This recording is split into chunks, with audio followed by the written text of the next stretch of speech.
Welcome, curious minds, to another deep dive. Today we're plunging into a topic that might seem familiar but holds surprising layers of complexity and urgency. Tuberculosis, or TB. You've given us some really detailed sources here, everything from clinical guidelines, patient scenarios, and, well, community-level strategies, too.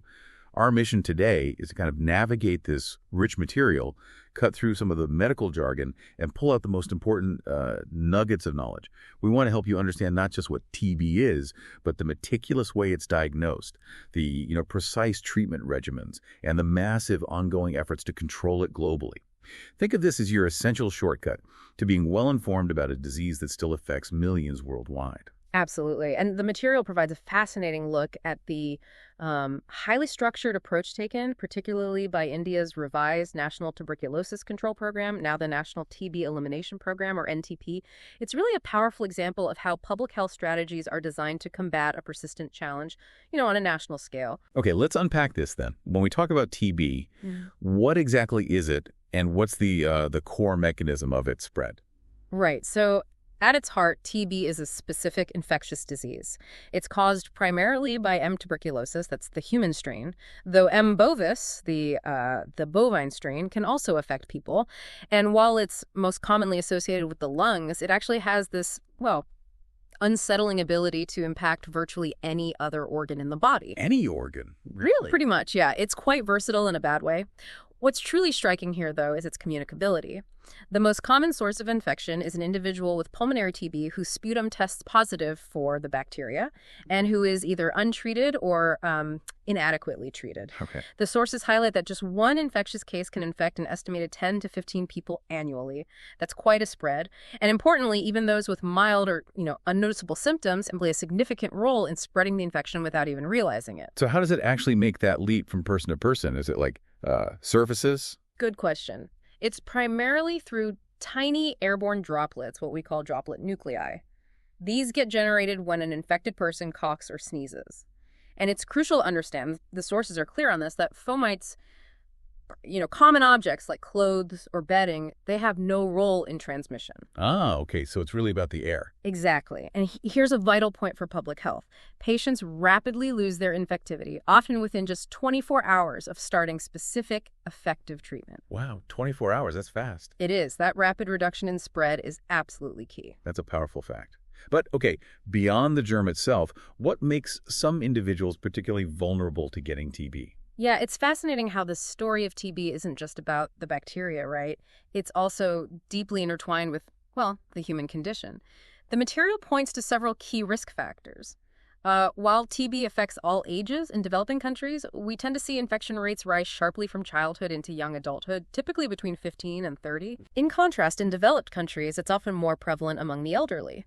We also see it statistically more frequently in males than females. Interesting demographic splits. Definitely. And socioeconomic status is perhaps the most critical factor. There's a direct link to poverty, overcrowding, poor housing. TB is often referred to as a barometer of social welfare in places like India for precisely this reason. It reflects those underlying conditions. Right, that makes sense. Malnutrition, too, significantly predisposes individuals to TB and can severely impact treatment outcomes. It weakens the body's defenses. And we really can't discuss TB without addressing its profound connection to HIV, can we? Precisely. No, you can't. TB is the most common opportunistic infection in HIV-infected individuals.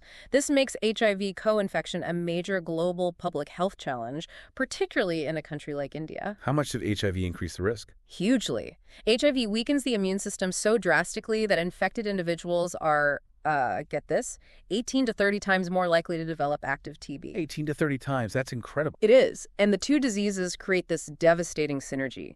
HIV reactivates latent TB infections, it increases the risk of getting a primary infection, and it leads to recurring infections. It's a vicious cycle. It truly paints a picture of a really complex global health challenge, especially when you consider India bears the highest TB burden worldwide, contributing to millions of deaths globally, even recently. And the COVID-19 pandemic seems to have thrown another cruel curveball into the mix. Indeed it has. The sources indicate that COVID-19 seriously threatens to reverse years of progress in TB control.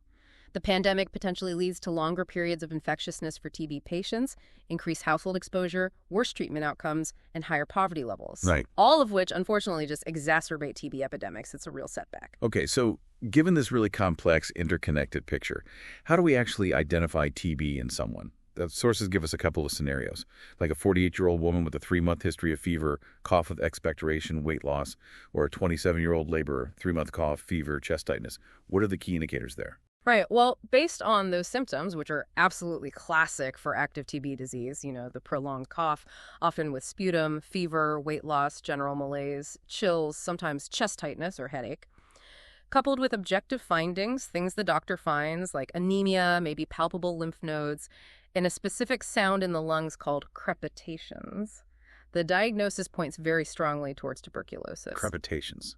What does that actually sound like for, us non-medical folk? Yeah, good question. Crepitations are a distinct crackling or bubbling sound heard through a stethoscope. It's almost like crinkling cellophane. Okay. It indicates inflammation or fluid in the small airways, which is a common sign in pulmonary TB. Right. So once TB is suspected, what are the most crucial investigations to actually confirm it? Okay, the cornerstone for diagnosis, particularly for pulmonary TB, has traditionally been sputum smear microscopy for acid-fast bacilli, or AFB. You typically need 2 sputum specimens collected over 2 days, maybe morning samples. And even one positive smear can confirm smear-positive pulmonary TB. But you said traditionally. Is there something newer? Yes, exactly. The preferred investigation today, especially for presumptive TB cases, and definitely for those co-infected with HIV, is the cartridge-based nucleic acid amplification test, or CBNAT. There's also TrueNAT. These are rapid molecular diagnostic tests. They're fantastic because they can detect the M. tuberculosis bacteria and, crucially, test for rifampicin resistance simultaneously. Gives you much more information much faster. Rifampicin resistance, that's a key drug, right? Absolutely. Huh. Rifampicin is one of the most powerful first-line drugs, so knowing about resistance up front is critical for choosing the right treatment. Other important investigations include a chest X-ray, which is particularly helpful in smear-negative cases, where the microscope doesn't pick it up but the symptoms are there, and sputum culture and drug susceptibility testing, or DST. Culture takes longer, but it's the gold standard for confirming TB and finding out exactly which drugs the bacteria are resistant to. It's vital if treatment seems to be failing. And you mentioned HIV testing is essential for all TB patients. Why is that integration so absolutely critical? It's crucial because of that profound, often devastating impact HIV has on TB progression and management, like we discussed. Integrating HIV testing into every TB diagnosis isn't just, good practice. It's fundamental to providing comprehensive patient care. It's essential for effectively addressing what is truly a dual epidemic. Knowing the HIV status completely changes the management plan. Okay, so once diagnosed, the next challenge begins. Charting that personalized path to recovery. It sounds like it's definitely not as simple as just giving everyone the same medicine. How do doctors actually decide on the specific course of treatment? You're absolutely right. It's highly structured. The treatment of TB involves classifying patients into specific categories. This really guides the regimen. The primary aim of this careful categorization is really threefold. Identify priority cases, optimize the use of often scarce resources, and crucially minimize side effects while maximizing the chance of a cure. Makes sense. So what are these categories? Okay. The RNTCP framework, which aligns with the global DOTS strategy, outlines these critical categories. First, you have Category 1. This is mainly for what we call new cases, someone who's never had TB treatment before, or maybe took drugs for less than a month. This includes new sputum smear-positive pulmonary TB, seriously ill sputum smear-negative PTB, think extensive lung damage, or TB with HIV, and seriously ill extrapulmonary TB, like TB meningitis or spinal TB. So the really serious new cases. Exactly. And also, it sometimes includes smear-negative patients who become smear-positive during a less intensive treatment, indicating it wasn't strong enough. Then there's Category 2. This is specifically for patients who have been treated before. Okay. This includes a relapse, someone declared cured who comes back positive, or failure, someone who's still positive after 5 months or more of treatment, or treatment after default, that's someone who started treatment, took it for over a month, then stopped for 2 months or more, and is now returning. These are often called treatment after loss to follow up now. Right, dealing with interruptions in care. Precisely. Then there's Category 3. This typically covered less severe cases, Sputum smear-negative PTB, not seriously ill, and extrapulmonary TB, not seriously ill. But the sources do note that in newer guidelines, Category 3 has largely been merged into Category 1, which kind of simplifies the system. Okay, streamlining things. Exactly. And then finally, there's Category 4, which is also known as DOTS+. This addresses the formidable challenge of multi-drug-resistant TB, or MDR-TB. That's defined by resistance to at least the two main drugs, isoniazid and rifampicin, and this demands a highly specialized and usually much longer treatment approach. It sounds almost like a tiered emergency room system, but specifically for TB, ensuring those most at risk or with the toughest cases get the right level of care. That's a very good analogy. It's about precision public health, making sure the resources and intensity match the need. Now let's talk about the precision needed for the treatment itself, because even within these categories, it's not one size fits all for the actual medicine, is it? Yeah. What do these regimens look like in practice, and what's the sort of philosophy behind them? That's right. The treatment is typically divided into two really crucial phases. First, an intensive phase, IP. This is designed to rapidly kill the most active bacteria, the ones multiplying quickly, and also to prevent drug resistance from emerging early on. Then comes the continuation phase, CP. This works to eliminate any remaining persistent bacteria, the slower growing ones, to ensure a complete cure and prevent relapse later. Intensive, then continuation. Got it. And the RNTCP has wisely transitioned over time from a thrice-weekly intermittent dosing schedule to a daily dose regimen.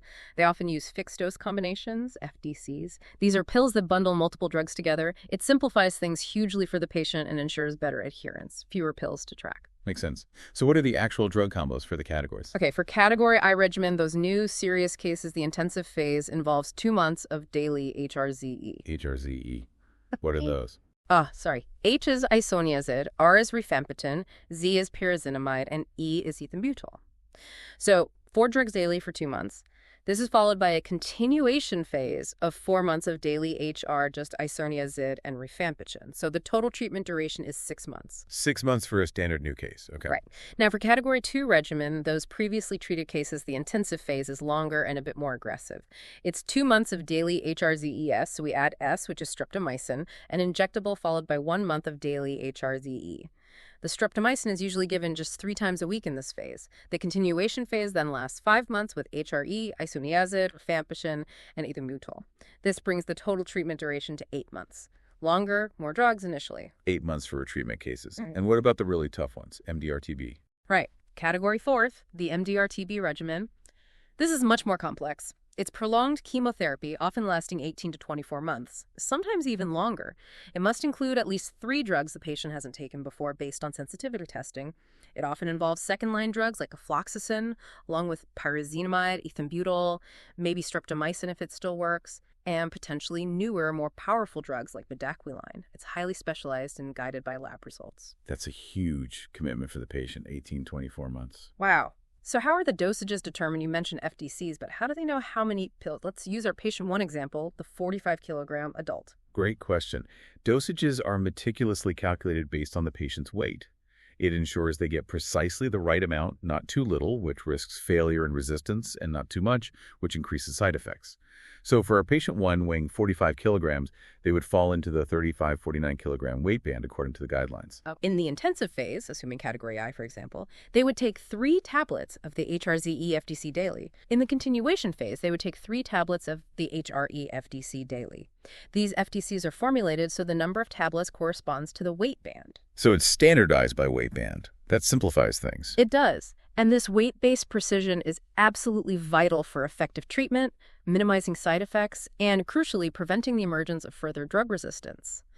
The RNTCP provides these drugs in what they call patient-wise boxes, basically prepackaged kits containing all the specific medications a patient needs for a particular phase of treatment. It really helps with logistics and adherence. This meticulous weight-based dosing, the patient boxes, it really highlights the seriousness. It's a constant tightrope walk, isn't it, between powerful drugs and minimizing harm. And that leads us directly, I think, to a cornerstone of TB control efforts. Directly observed treatment, short course, or DOTS. What exactly is DOTS and why is it so incredibly crucial? DOTS is, well, it's a systematic strategy designed specifically to ensure cure. It does this by providing effective medicine and confirming that the patient actually takes it. It's fundamentally about the direct supervision of the patient swallowing their anti-TB medicines. Someone actually watches them take the pills. Yes, for part of the treatment. This direct observation is absolutely critical for ensuring adherence, which leads to high cure rates, and perhaps most importantly, preventing drug resistance that arises from incomplete or erratic treatment. So how does this direct observation work in practice? Who's doing the observing? Okay, so during the intensive phase, typically a health worker or another trained person directly observes the patient swallowing the drugs daily, or according to the regimen schedule. It's quite hands-on. For the continuation phase, it's often slightly less frequent supervision. The patient might be issued medicine for, say, 1 week in a multi-blister combi pack. The very first dose of that week's pack is usually swallowed under observation. Then consumption is checked by the patient returning the empty packs when they collect the next week's supply. It's a clever way to track adherence. Ah, the empty blister pack check. Smart. It is, and counseling is also a crucial ongoing element throughout both phases, continuously encouraging adherence, addressing any patient concerns or side effects. What's truly fascinating here and central to DOTS is the role of the DOTS agent, sometimes called the DOT provider or treatment provider. They are the backbone of this direct observation. And these aren't always doctors or nurses. Not at all. That's the beauty of it. They can be a health worker, but they can also be another trained person, importantly, usually not a direct family member, to maintain objectivity. They could be a cured patient, a community volunteer like a teacher, an Anganwadi worker, or really any respected person in the locality. They are typically paid a small incentive per patient who successfully completes treatment under their observation, maybe around Rs 150 or so in the examples given. Wow. So for what seems like a relatively small amount, these community members are literally on the front lines, saving lives and preventing wider outbreaks. That's powerful. It is incredibly powerful. They are trained not just in how to administer the drugs, but also how to recognize potential adverse effects and the importance of follow-up. The DOT center itself doesn't have to be a clinic. It can be at a local health subcenter or even right within the community, someone's shop, a school, a temple, making it highly accessible. This deep community involvement is absolutely key to the strategy's success, making treatment convenient and destigmatized. And how's progress tracked? Follow-up is meticulously built into the system. Sputum smear microscopy is conducted again at the end of the intensive phase, usually 2 months in, and again right at the end of treatment, say at 6 months for Category 1, to confirm cure. There's also monthly clinical follow-up to monitor symptoms, check weight gain, and address any issues. A negative smear at the end of the intensive phase is a very good sign, indicates a good prognosis. Connecting this back to the bigger picture then, how do these individual patient strategies like DOTS ripple out into wider community control, especially when we talk about the challenges like drug resistance? Yeah, drug resistance, particularly multi-drug-resistant TB, MDR-TB, and the even worse, extensively drug-resistant TB, XDR-TB, is a formidable and, frankly, growing problem globally. It most often arises directly from inadequate or inappropriate treatment, patients not finishing the course, wrong dosages, poor quality drugs, which underscores precisely why adherence, and therefore DOTS, are so utterly vital. Right, prevent it before it starts. Exactly. To address resistance when it does occur, the RNTCP has the specialized DFICGS Plus strategy. Think of it as a supplement to standard DOTS. It's specifically for managing MDR-TB, usually at selected, more specialized sites. And it involves several critical layers of control. You need sustained political commitment, first off. Then, rigorous diagnosis of MDR-TB through quality-assured culture and drug sensitivity testing. You have to know which choice will work. Then, appropriate treatment with those more complex second-line drugs. An uninterrupted supply of these specialized quality-assured drugs is essential. You can't have stockouts. And finally, a standardized DOTS Plus recording and reporting system to track these complex cases properly. And these drug-resistant cases need even more specialized expert care, I imagine. Yes, absolutely.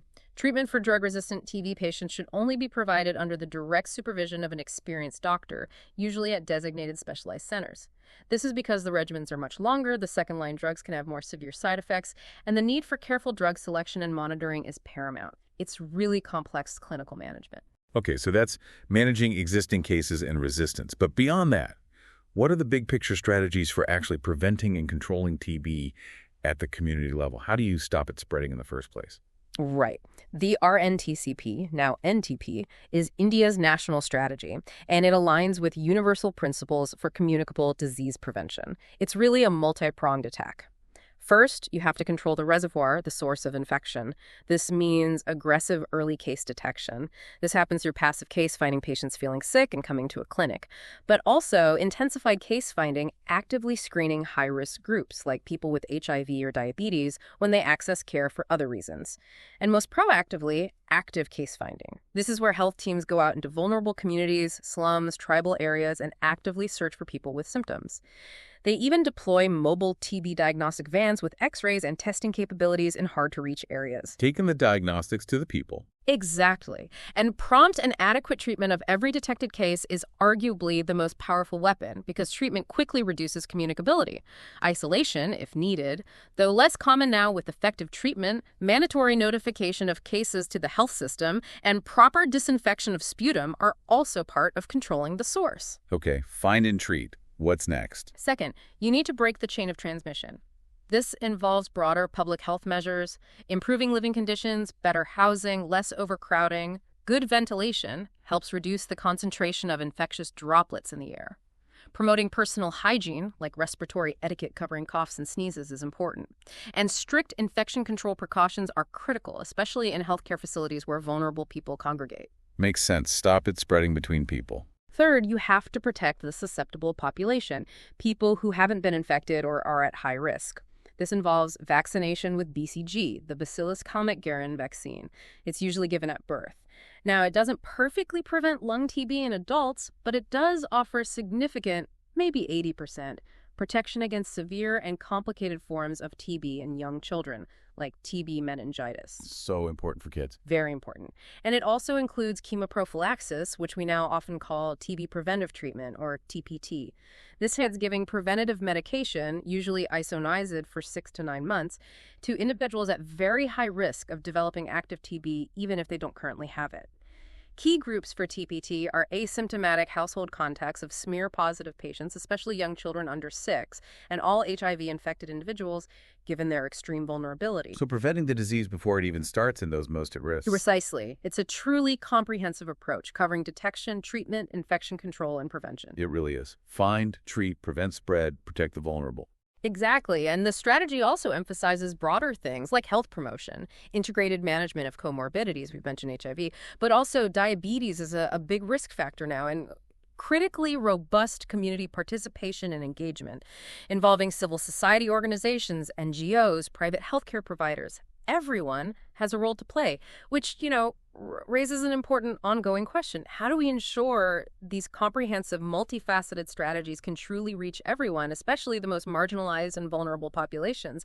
And how do we adapt them effectively to constantly evolving threats, whether it's drug resistance or the impact of things like climate change or future pandemics? What an absolutely illuminating deep dive this has been. We've journeyed from, understanding the very basics of tuberculosis through the really intricate process of diagnosis, the tailored categorization and treatment regimens, and that ingenious community-powered system of directly observed treatment, DOTS.